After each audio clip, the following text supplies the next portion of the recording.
이어서 공시 하나 확인해보죠. 국민연금이 한국항공우주의 주식 82,030주를 좀 확대했다는 내용의 공시가 나왔는데 주가 상승에 좀 힘을 보태줄 수 있는 뉴스가 아닌가 싶어요. 주목할 포인트 전해주시죠. 국민연금이 이번에 45억 원을 투자해서 이제 아까 말씀하신 주식을 갖다 매수를 했는데 여기서 이제 핵심은 이제 지분이 10% 넘었다는 것입니다. 그러니까 보통 이제 제가 몇 번 말씀드렸지만 국민연금의 이제 현재 이제 국내 주식에 대한 정책은 지속적으로 이제 축소한다는 것입니다. 그래서 이제 하이닉스랑 삼성전자는 뭐 몇 년 전부터 수조 원을 계속 팔았습니다. 뭐 좋은 정책은 아니고 시정해야 될 정책이지만 국민연금이 바꾸지 않고 있습니다.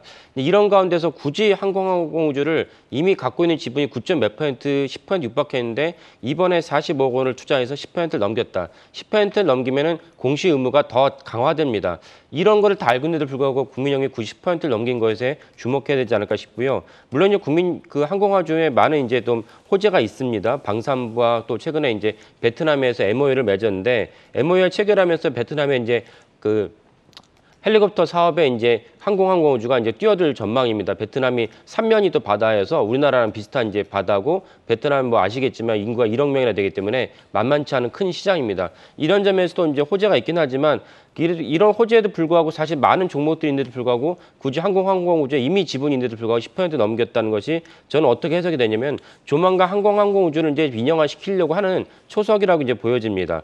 이번에 10% 넘겼기 때문에 다른 이제 지분 구조를 보면은 수출입은행이 이제 26.41%, 피델리티가 6.35%로 그러니까 3대 세 가지 기간만 하더라도 거의 이제 42%에 해당하는 과거 50%는 아니지만 거기에 40% 넘는 지분을 갖게 됩니다. 그러니까 윤석열 정부의 정책은 무엇이냐면 지속적으로 민영화를 하겠다는 것이고 민영화를 하는데 예전처럼 압박을 하거나 지시를 해서 민영화를 할 수는 없는 것이고 지분 관계에서 지분 투자서 대주주들이 이제 민영화를 갖다가 선언을 하면 이제 민영화가 되는 것인데 이런 관점에서 이번에 국민연금이 10%를 넘기지 않을까라는 생각이 듭니다.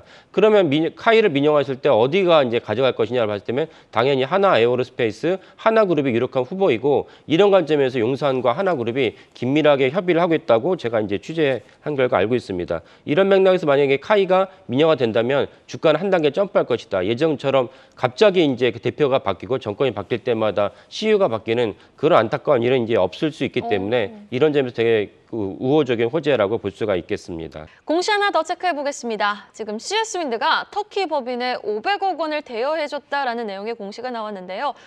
투자자들이 주목할 포인트가 어디에 있을까요? CS윈드는 이제 터키, 그러니까 튀르키예로 이름이 바뀌었죠. 튀르키예뿐만 아니라 뭐 대만, 중국, 그리고 당연히 포르투갈, 미국까지 전 세계적으로 다방면으로 이제 법인과 계열사를 운영하고 있습니다.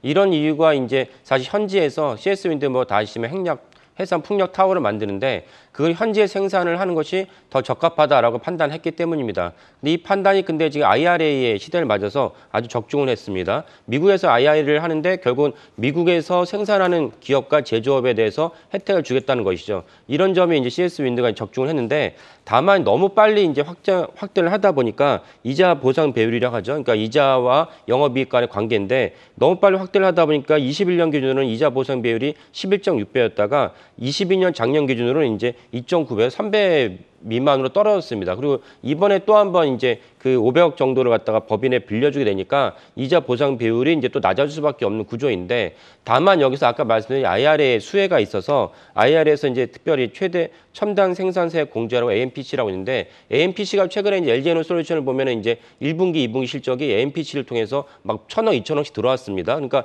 AMPC가 실체가 있는 거고 AMPC를 갖다가 수혜를 받을 수 있는지는 해당 회사 영업이익에 큰 기여를 하게 됩니다. CS윈드 역시 아까 말씀드린 미국에 대규모로 투자를 해서 현지 공장을 운영하고 있습니다. 그래서 AMPC를 이제 빠르면 2분기부터 늦어도 3분기에는 AMPC가 이제 적용될 것으로 보이는데 이런 점에서는 CS윈드가 공격적으로 투자한 것이 이자 보상 배율이 낮아진 것은 좀 위험천만하지만 대신 AMPC를 통해서 많은 영업이익에 반영될 것이기 때문에 다시 이자 보상 배율이 이제 높아질 것이다 이렇게 봅니다. 그리고 이제 AMPC가 이제 법으로 이제 보장을 해준 거기 때문에 설령 CS윈드가 이렇게 대규모로 이제 빌려주고 대출을 갖다 하더라도 금융권에서는 AMPC를 통해서 이미 보장된 영업이익이 환입될 것으로 여겨진다면 충분히 금융권 조달도 가능하다. 다만 이제 우리가 다 주지하다시피 전 세계적으로 페드가 금리를 올리는 바람에 CS윈드의 이런 그 대규모 출자랑 금융권 대출이 이제 부담 가는 것은 현실이다. 그래서 이런 점을 CS랜드가 균형 잡게 이제 그 운영하면서 그 매출과 이 주가를 갖다 올리지 않을까라고 생각을 합니다.